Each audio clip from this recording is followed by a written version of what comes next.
Bonjour, mon nom est Baudouin Plante, je suis conseiller scientifique et industriel. Écoutez, c'est la dernière fois que j'explique là, pour ceux qui ne comprennent pas le fonctionnement en mode autobus.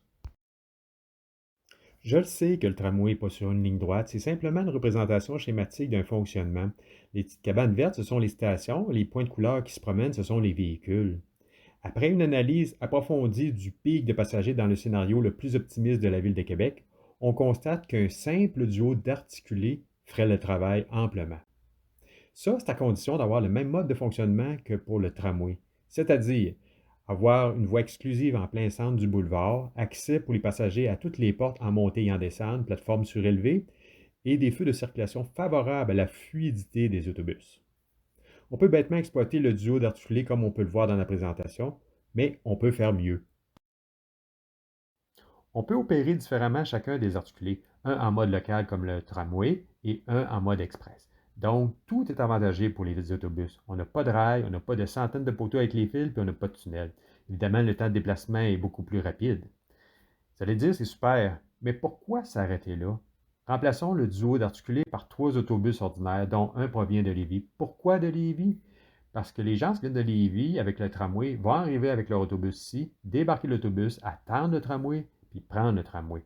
Donc, on aurait trois autobus, dont deux express qui arrêtent à des endroits différents et un articulé. Vous allez me dire, c'est incroyable. Attendez, c'est pas fini. Je sais, on dirait une stupide annonce à la télé.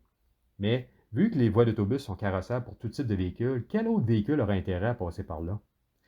Les véhicules d'urgence. Imaginez qu'ils se déplaceraient d'un bout à l'autre de la ville très rapidement avec des feux de circulation favorables.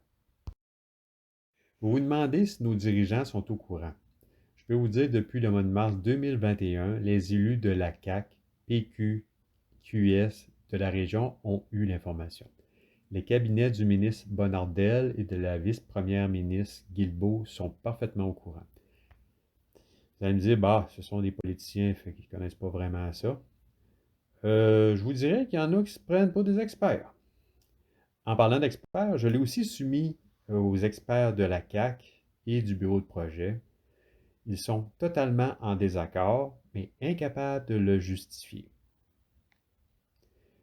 Vous savez, au début, je taquinais ceux qui m'avaient demandé des précisions. Je vous en remercie. Ça m'a permis d'apporter des éclaircissements. Qu'on soit pour ou contre le tramway, l'important, c'est d'avoir une information factuelle.